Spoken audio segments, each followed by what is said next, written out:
Welcome to the Pineapple Perspective. We're in the 60s, almost 70s of episodes now, a little over a year, about a year and a month into this experiment of the Pineapple Perspective podcast. I'm your host, Troy Hooper. We're glad you're here. Thanks for listening in. If you've been listening before, thanks for coming back. If you're finding us for the first time, this is an awesome episode, in my opinion, for you coming up. So, we're going to have a conversation with a really remarkable co-founder and leader in this industry who's doing things a little bit different from, I think, the way a lot of other folks are doing it. And I'm excited to get into that conversation. But let me start by welcoming Cameron McNie, the co-founder and executive chairman at Hawaiian Bros Island Grill.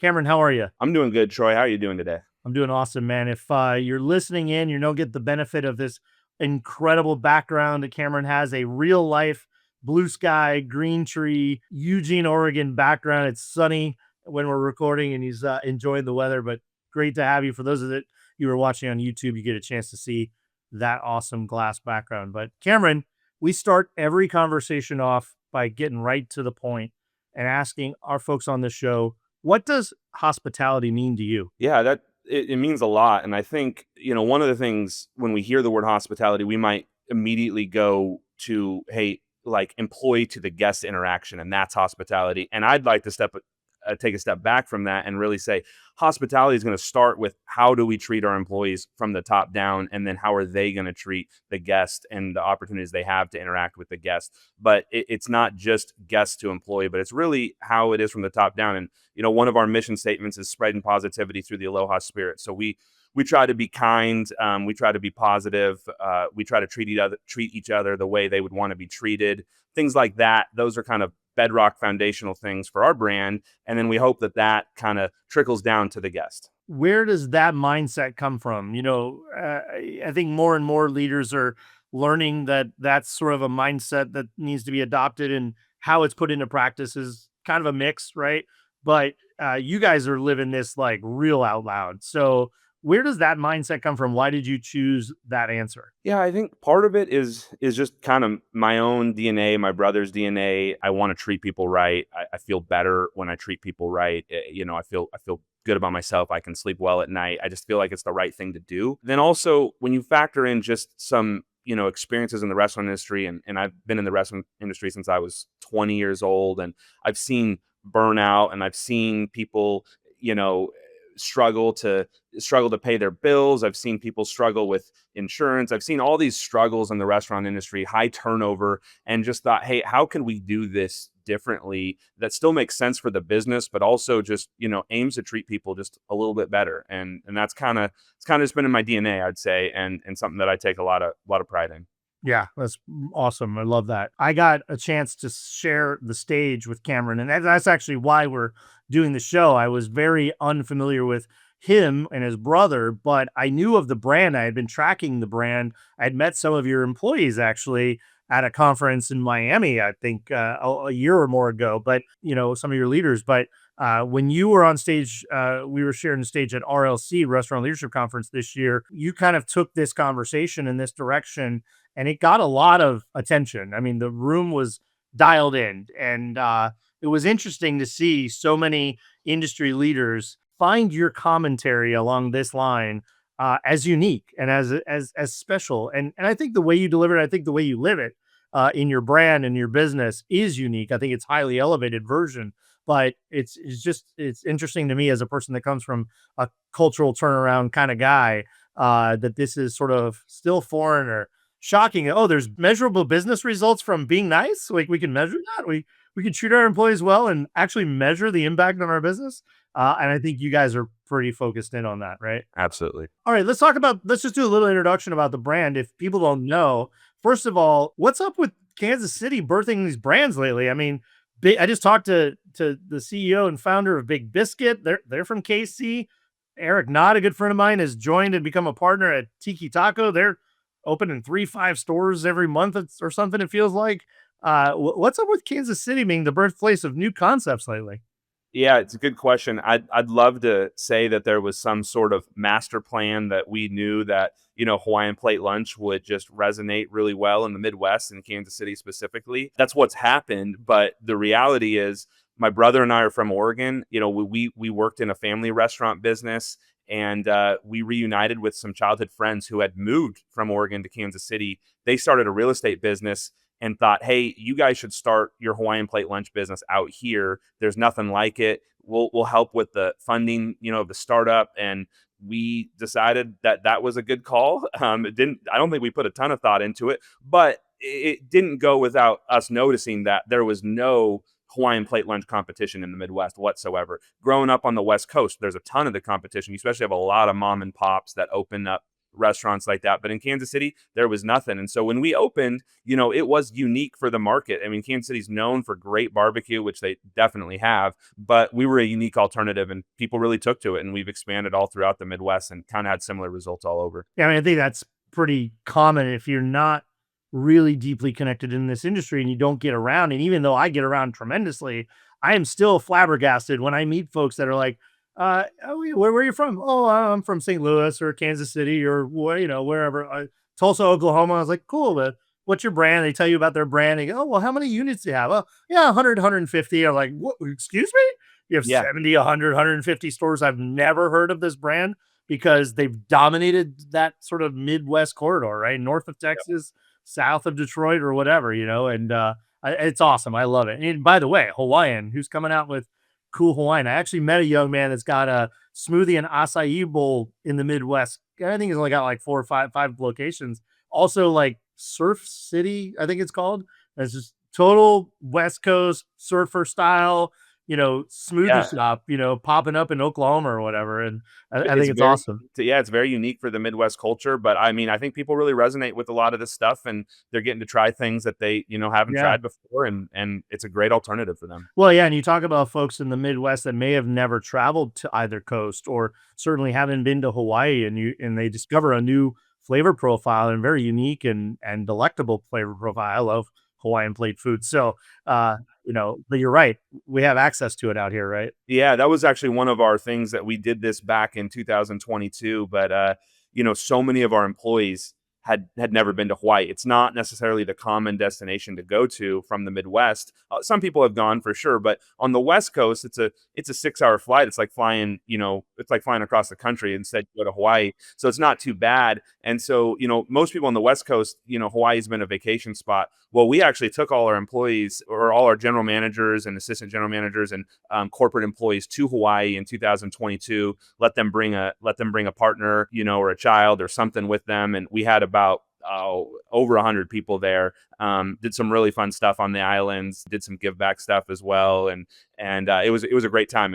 And our team got to experience kind of the culture there, which is something that we really celebrate and promote within our business. So that was actually a really monumental moment for us in 2022.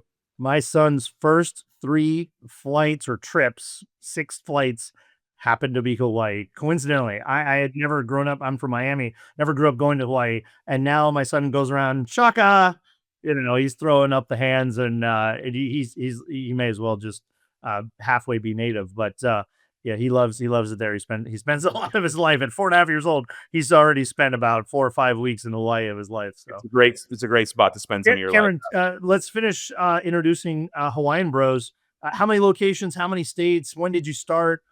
Tell us a little bit about the trajectory of the brand. Yeah, we started in 2018. We opened our first location in February, opened our second location in August of that year. Grew kind of slow the first couple years, and then we really exploded with growth kind of in 2021 and ever since then. We have, I think, 66 locations today. We're constantly opening new ones, but I think 66 as of today. About half of those are franchise and half of those are corporate. So we've gotten into franchising. We have some really, really great franchisees that we've vetted and are really excited about. We have about 230 to 250 units in the pipeline for future growth amongst that franchise group. And we're looking to sign more franchisees as well and more markets. And so, yeah, that's where we are today. So right now, we're dialing in systems, operations, training, all those things. We've been dialing it in and obviously just trying to get everything to, scalable solutions as we expand. Yeah, that's incredibly remarkable. I think you and I are going to have to do a separate episode or at least a separate conversation around how you go from 0 to 66 locations in 6 years. You didn't build 11 a year. There's definitely that's like you said, the slow growth in the front and the hyper growth in the back. But that's going to be an interesting piece of the conversation if we get to a little bit of it today, maybe. But that's hyper growth. That's moving quick, my friend. It was, and a lot Yeah, of mistakes along the way, a lot of mistakes along the way, but you yeah. learn from it. Of Yeah. course, of course. Again, let's dig into this culture thing. I think that's going to be the highest value of order to our audience because you're really dialed into this, and I think you take it to another level. You're just on a higher plane of this conversation. Talk a little bit about when you and your brother decided to start this brand and a little bit about the fundamentals. You obviously decided early on and probably dug in deeper and deeper to this mindset, but you said some stuff on stage at RLC, like I said, that caught the room almost aghast because you do some things that nobody in fast casual or very few are doing and probably most are aspiring to. But talk a little bit about that employee relationship mindset, that culture building from the ground up, and how you basically built this entire brand on this foundation. Yeah, it's one thing to say we value employees, and value those team members, and then how you actually act upon that, in my opinion, is really the truth of the matter, and how those employees feel valued, and so it's got to be more than words. And so we really aimed to set out to what can we do that is tangible, what can we do that's meaningful, that really shows how much we care.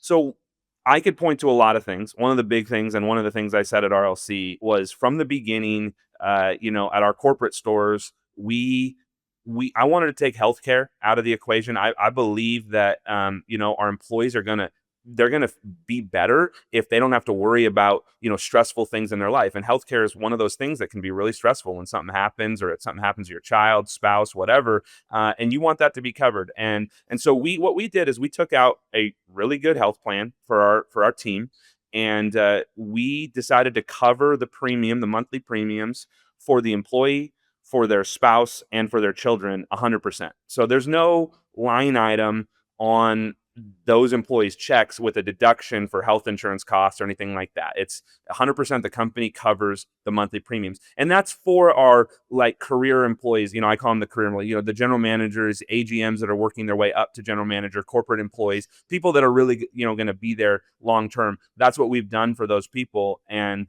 it's, obviously it's been a huge thing for us. I mean, does it make financial sense? I mean, obviously it's a much bigger cost for us, but I would say it's helped in the ways of turnover, morale, attitude, and sometimes you can't measure that stuff, but over time, I think you can. And it's been a big deal, and I think it shows. I think it shows a lot of value that we have for the people that work for us, because I can't do this all by myself. Or my brother can't. Other top executives in our company, they can't do everything by ourselves. It's people at the store level.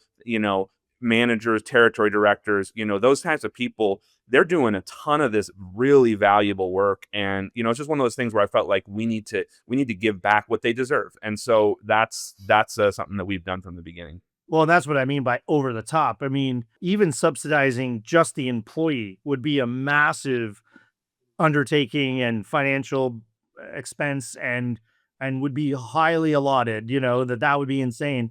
But you're not only just doing the employee, you're doing the entire family, which as somebody with that benefit, it's tremendous, right? It's major expense savings, but more importantly, I think you're right. You can measure it because retention. I bet if we measured your retention or turnover of those employees or those positions as compared to any other fast casual, I cannot imagine that you're not exceedingly better because, that's just one of the major benefits, but it's less about the money you're saving them, which is significant, but it's about what you're saying to them. I Yeah, value you. I tremendously value.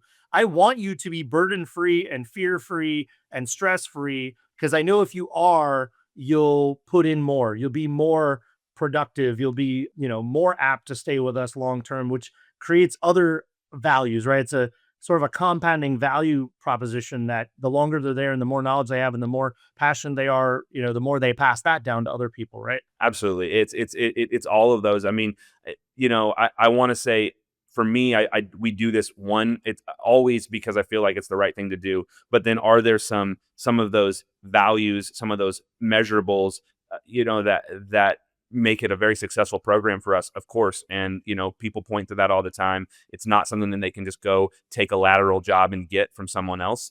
And so, yeah, it's a big benefit for us. And we've weighed the cost, and, beyond just it being the right thing to do, we feel like it's helping the business quite a bit. Give us a couple of other examples, because that says something, but I think there's other things that you probably do that we don't know about that I think also speaks to the same thread of showing value and commitment and investment in your core employees. And to talk a little bit about maybe one or two other things you guys do that you think sets you apart as an employer of choice. Yeah, I think I came up with this phrase. I don't know if someone else has said the same phrase or not, but I don't remember hearing it from someone else. But I call it creating winnable policies. That so many times I think policies between, the top level management and then the employee put them at odds with each other, where you're kind of starting from a point of failure. And so at some point, obviously, you have to have policies that make sense. Like, do not steal. It's a pretty good policy to have. All right, but there's a lot of other policies, that are more in the gray area. And I've seen restaurants have really restrictive employee meal policies, or making people pay a lot for apparel. They get bought a laptop for their personal use, to use for work, and then they end up moving on and they take the laptop back, things like that. So we tried to kind of flip the script on some of that stuff, and I don't want to be at odds with the employees, and I want to have policies that win, and I don't want to have to enforce things that are just going to be a headache to enforce. And so, that's some of the stuff we did. So, our apparel, we don't charge our employees for it, and we try to give them new apparel often. We have a generous meal policy, and for them, and not just for the employee, but for friends and family, things like that. If we've issued a laptop to an employee, hey, it's yours. Like, it's we're not trying to keep it on the books as an asset. We're giving it to you. It's yours. If you move away, you take it with you, that kind of thing. We're trying to win with the employees and trying to win with caring for them. And I would rather spend my time, doing that kind of thing than having to make sure managers are making sure employees are following the meal policy and things like that. So it's kind of a mindset that I want to look at. Hey, where can we win with the employees? Where can we win with these team members who are doing really valuable work for us? Yeah, I think it goes back to just saying it and doing these things that seem trivial or seem costly or seem upside down, but just the policy of that mindset.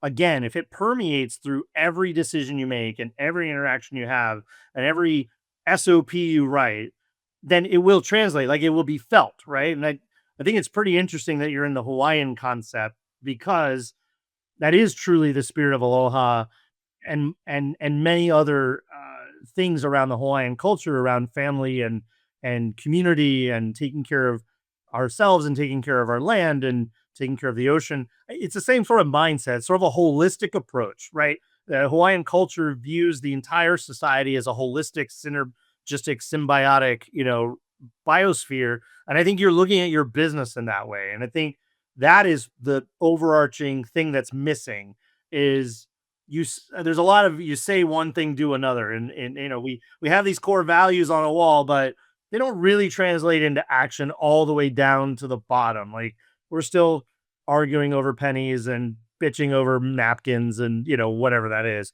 Yeah. We're buying the cheapest bag and not putting our logos on it because we're saving half a cent per bag or whatever. I think you're really sort of setting that tone that I think the intent has as much, if not more, value to your business as the actual policies and interactions themselves. Because when you feel that intent, you assume it's throughout the entire business. And that's something that any employee can get behind, or a franchisee can get behind, right? It's a connection point. Yeah, you stated it really well, and I think that the actions follow the intent. But when they feel the intent, it feels very positive, and they feel valued and cared for, and it feels thought through too. It's not just we threw darts at a board over here and see where they landed. It feels very thought through and things like that. And so, yeah, I think you stated it really well.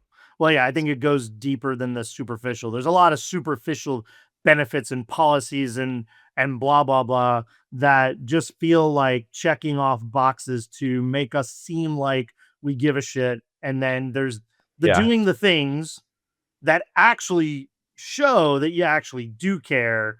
and that you're backing it up, right? It's not just BS. And when the rubber hits the road, it's not something you yank. You've got Yeah. things so deeply ingrained that you couldn't pull them. Like if you did, it would be a complete collapse of the business. Yeah, it'd be a complete BS meter would go off. So let's talk about how hospitality for you translates into digital. You've shared some thoughts around, we're in the fast casual business, and sometimes we order on screens. And I'm curious how you view the digital age and the digitization and automation of our business, and the customer interaction sort of evolution to online ordering and kiosk ordering. How do you bring hospitality? How do you bring that Aloha mindset to those interactions? Yeah, it's a great question, and it's kind of the $1,000,000 question because I love technology and I love the advancement of tech and I love being on the forefront of that. But great technology and new technology can cause problems as well, or at least things to figure out. We used to have 50% of our business be dine in, and now that has gone down significantly and been replaced with third party delivery and more drive through and things like that. And so that's obviously a trend that we've seen in the restaurant industry. And so it's kind of a bummer to me in some ways because the best version of our product and the best version of our hospitality is when you come order at a counter from a person and sit down and eat it. You get checked on, you get it at the freshest point. I do think our food travels really well for our drive-through and delivery customers, but for any brand would say this, the best version is if you get and eat it the second you got it, right? And so it's kind of a bummer in that sense that so many of the customers aren't getting, not necessarily getting the most fresh version. But I think our food does really well, even when you drive 20 minutes from a drive-through or from a delivery. It does really well. How we still do hospitality, we have to do it in shorter bursts. You have shorter interactions with the customers now, where you used to come to a counter and order. We have self-order kiosks. We have tour guides. We call them tour guides. They're employees. It's kind of like an Apple Store model. It's not the traditional counter. You have a customer at a kiosk, and then you have what we call a tour guide maybe coming up and saying, hey, can I help you place the order, or have you done this before? And maybe they strike up a conversation. It's all done in shorter bursts. If a customer wants to order from one of our employees, the tour guide would be happy to take that order. Drive through, same thing. You got a shorter burst, and we're really fast in our drive through, something we excel on. And so we have a shorter burst of interaction that our employees have to be really good at having a genuine, authentic kind of conversation touch point with that customer. But the hardest is delivery. You don't get to talk to the customer at all, and that's the one that's challenging. You get to talk with the drivers. We want to be very kind and nice to our drivers as well, but how do we interact with that guest that gets their food delivered? We can interact with packaging, which we're currently doing a review on what's the best packaging for us. You can do inserts in the bag, things like that, but maybe you can convert people from third-party apps to first-party. I mean, that's hard. I don't know if anyone's cracked that code yet. Nobody So has. Best case is 10% is what I've yeah, seen. yeah, exactly. And that's So like trying really hard. yeah, and so I don't know if it's kind of law of diminishing returns on that, if it's worth the effort. So that's one of the things we're evaluating. But you know, having hospitality with your delivery guest, I would boil down to two main things. It's another version of hospitality that people might not mention with the word: speed of service and order accuracy. I mean, that's what your delivery customer is going to care about. How quickly do they get it, and how accurate is their order? And so we're very fast, so that Yeah, if our they ask for that extra sauce and it's not there, yeah, yeah, it's a totally. big That deal. can ruin a meal for someone. And so, the speed of service, we try to get our drivers. If first of all, if we get a delivery order into the POS, we're gonna hopefully have a driver there within 2 to 3 minutes. I mean, we're cranking the food out, try to get them on and off the parking lot in 30 seconds, and hopefully to the customer within 10 to 20 minutes. And so we're trying to be very fast, and that values our customers' time, which is, I think, a version of hospitality. They want to get their food fast. They want to get it as fresh as possible. And then if it's accurate, that enhances the experience. So those are the things that you really have to strive for in this delivery world, but you don't get a customer touch point anymore on that. And that's a big part of our business. So that's something we're still trying to figure out. I'm going to give you like a handful of ideas, and you may have thought of them, you may have implemented them. This is for the audience as well. I've Yeah. said this one for a long time. This is not new. A nice printed card, which is from a handwritten note that you've already done as, the founder and CEO or chairman, or whoever, even the GM. Every GM could have their own or whatever. Yeah. And there's a QR code that says, I invite you to view this message from me. and they click on it and it goes to a lockdown Vimeo or YouTube or any other, and there's a video of you or you and your brother, your family, whatever it is, or the GM and the store family, and say, "Hey, thanks so much. I'm really Yeah. grateful you chose us today. I hope everything was great. If there's any concerns or issues, please reach right out to me directly. If not, we just really appreciate you, and do your whole thing, right? The whole Hawaiian aloha life thing." I just think that's a simple thing to do. I've only seen it done twice. I've said this for years. I've only seen two people do it outside of myself, and I think it's just really special. I love it. On my birthday, there's one guy I talk to him twice a year, but every year on my birthday, he sends me a video happy birthday text, right? And it's just like, wow. I mean, it takes 30 seconds, but it feels special, right?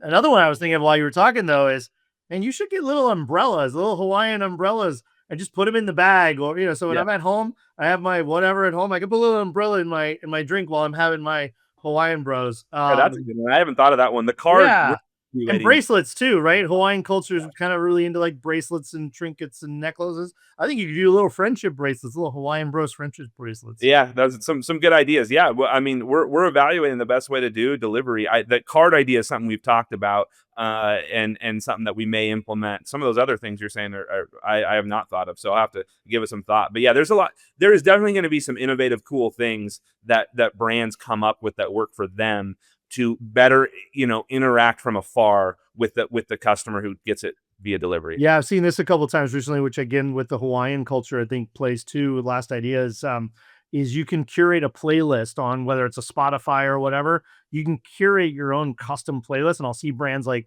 monthly or quarterly change songs in that playlist, and it Yeah, becomes like your customers out there listening to the Hawaiian Bros playlist of the music you're curating, whatever that is, right? And it could be a mix of Hawaiian and other, but then they're just thinking about you, right? It's like it's your playlist. So I've seen a couple brands do that lately. It's pretty fun. yeah, yeah. That's nice. Yeah, that's a good idea. Yeah, let me, I'll say this while we're talking about this. I've said it a few times on the show and on stage, but I think it bears repeating because it's very similar to what you've chosen to do. Is we studied and thought about going digital for our in-store ordering experience for 2 years, Yeah, and we decided we were going to do it, but we were going to do it different than we had seen it done, and we created what we call a hospitality host. I usually have to describe to people that's a greeter plus an ambassador, right? The greeter part of it is welcome and have you been here before? And we're actually segmenting the line, right? This kiosk is for people who've been here before. This is for kiosks for people that have not been here before. If you've been here before, hey, what do you usually get? Just have a conversation with these people. Hey, what do you usually get? Oh, I'm a such and such dish person. Great. You know what? Have you ever tried to add, garlic chips and mushrooms to that? It's so much better. And just yeah, sort of that little nudge, that little like enhancement, that little like I really care about your experience. I want you to enhance that experience. Have you tried this before? If you've never been here for before, it's the whole thing, right? Well, here's who we are. This is what we're all about. This is how your food experience goes. Here's how you can make that even better. Don't overwhelm them, but get them started on the kiosk. I'm here if you have any questions. And what we have found is the shoulder to shoulder, side by side, right there in their face experience, not across the counter, no order taking, cashier, or even sort of just chit chat. It's we're standing next to you as a friend and welcoming you to our house and really sharing some hospitality with you. We do other things. We actually do some interactions at the table. It's fast casual, but we're coming around and checking on you and refilling drinks and a little bit of that Chick-fil-A sort of love that you might feel at time if you dine in. But I'll tell you what it's done for our business. If people are listening, I want them to have real impact here. For the first 2 years I've been here, 100% of our top 10 comments, keywords, customer sentiment was around food and experience.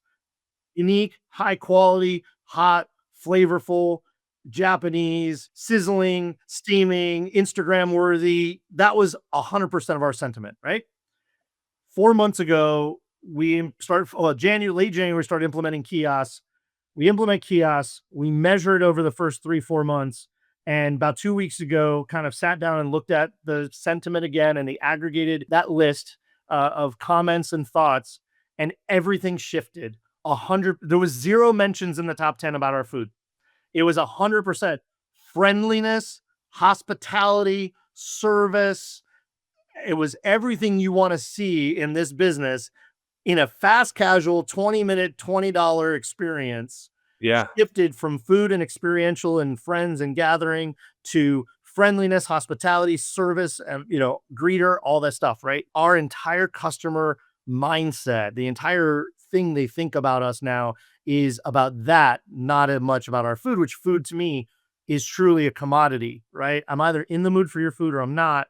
I appreciate the quality of your food or I don't. I want something else. I'm bored of your food. But boy, when you have connectivity at the human level like that, and people want an experience plus a dining experience plus a quality ingredient, now you're really stitching together sort of an irresistible combination that I think makes you a lot stickier with the customer. Yeah, it's a great point, and what you described, I think, is similar to what we're doing with the tour guide.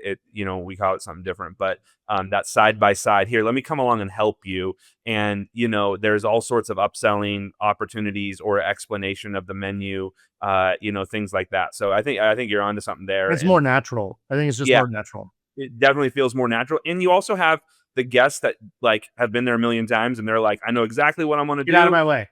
Get out of my way. I just want to get my food and go. And you got the employees have to be, they have to be savvy to realize which type of guest they're dealing with. Because if that's the experience that guest wants, give them the experience that they want. That takes a little bit of savviness on the employee side. Yeah, that's why we actually created this position. And I would say we didn't intentionally convert the cashier to this because really the failure point was the cashier is not going to do that 350 times a day. They're not. Yeah. I don't care. I'm not going to do it 350 times a day. But if I'm hired and trained and motivated to be an actor, right? Yeah. And essentially be prideful and passionate about this brand, and that is my job, then it's a different mindset. I'm not an order taker, I'm not transactional, I'm not just, this for that, right? And I think it just changes the whole dynamic. But to your point, one of the reasons we really looked at the kiosk and doing this way was we had people that were telling us, I don't come as often because I don't want to stand in line for 15 to 20 minutes while the new people are figuring it out. It's like, I know what I want, make a separate line for me. And I was like, all right, well, what if we had two sets of stanchions and we did have separate lines and they self did that? Well, that's not as hospitable as, hey, have you been here before? Great, right over Yeah. here. Yeah, Yeah, exactly. I think we're thinking about it very similarly. Yeah. yeah, It's a, for sure. it's a For great sure. experience when it's done right. Cameron, let's talk about the future in this last little few minutes here. What are you seeing for you in your business, but for us more broadly in the fast casual QSR space, as far as how our industry is going? What's on your mind? What are you looking at? What are you paying attention to? What's exciting? Let's talk about the future of hospitality in your brand. Yeah, the last few years have been crazy for the restaurant industry. It's been some very unprecedented times. COVID and everything after that. And we've seen a ton of inflation. We've seen restaurants take a lot of price. We've seen the conversion or the transition from a heavy dine-in to more third party. So there's probably been more transition in the restaurant industry in the last few years than I remember in the 20 years before that. And so keeping up with that is key. And I don't know what the next great thing is. I want to keep up on the trends. I always want to keep my eye on the big players in the industry. What are they doing? I want to order their food. I want to get it delivered. I want to go in there. I want to see what all the big players are doing, because some of those big players do what they do very, very well, and there's a lot to be learned from them. But really, for me, it goes back to mindset, and it's a mindset for our team. Is we just can't feel like we've arrived. You might spend a lot of time implementing some new technology, and then you take this deep breath and like, okay, we're done. But you're never done with technology. The technology you put in today is going to be stale in a few years. And so, you have to, you can't, while there's periods of time where you can take that breath and relax, you have to be hungry to continue to evolve, continue to adapt, be ahead of when I say ahead of the trends, I don't particularly like to be, with our size, an early adopter of a lot of things.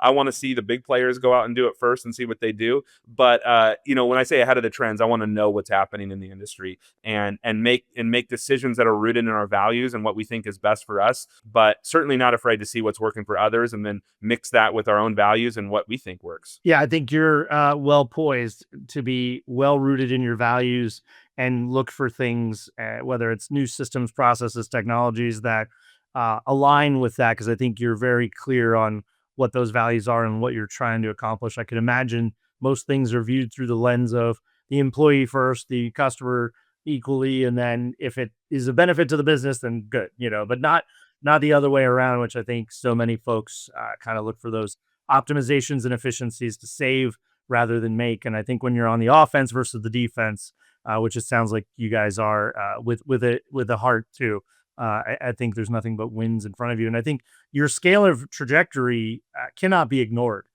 For those that are listening, you don't build 66 stores in 6 or so years if you don't have a pretty solid foundation, and what you're doing is not working. It's got to be working, and there's got to be a really strong ethos there, or you're not going to be able to scale at that speed. So congratulations, Cameron. Yeah. Thanks, Troy. I appreciate that. Yeah.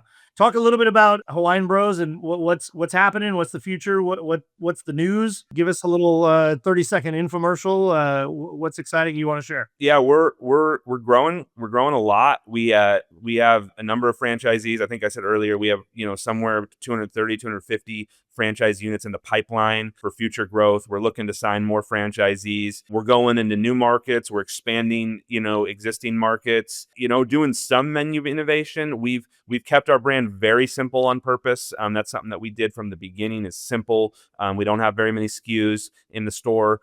But at the same time, there's some cool things that we're going to do with some menu innovation. We just launched wraps, which is kind of our plate lunch in a tortilla, which is it's kind of a portable way. We don't have burgers, sandwiches type stuff. So it's kind of a more portable option if you want to have something that's like handheld. So we're doing some stuff like that.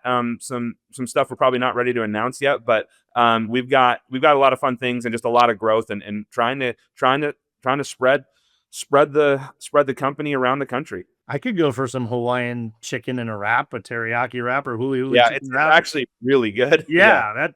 And by the way, don't have that big plate of rice and everything on my lap and sauce going everywhere. I just grab it with a wrap. I love that idea. It's surprisingly it's a kind of a clean option, and it's gone well in our testing, and so we're kind of full launched on that now. Cameron, how do people learn more about Hawaiian Bros Island Grill? How do they find you, connect with you, follow you, learn from your ethos and your foundational mindset of how you're building this business? Yeah, obviously you can go to our website and you can place orders there. We're on, if you want it delivered, we're on all the apps. You can get it delivered through our own app as well. LinkedIn is probably the best way to connect with me. I'm on LinkedIn, so happy to connect with anyone there, talk further. That's probably the best way. Cameron, I think I found it remarkable to listen to you on the stage at RLC. I hope to see you out there on stage. Definitely get yourself out there on more podcasts. I think more people in our industry need to see and hear from founders and operators like you that this way that seems harder and more expensive and more time consuming to build a business in this foundational mindset that you do actually has a lot of legs and a lot of ROI. So I'd love to hear and see you out there more. Congratulations on everything you're doing and your growth. And really glad to have you on the Pineapple Perspective. Yeah. Hey, thanks, Troy. I really appreciate being on. It was an honor to share the stage with you. You and the others had a bunch of great things to say. And so I look forward to connecting in the future. Absolutely. Thanks, Cameron. Yeah, thank you. Thank you for listening to the Pineapple Perspective. If you loved today's episode, leave a review and a 5-star rating. I look forward to welcoming you back next time.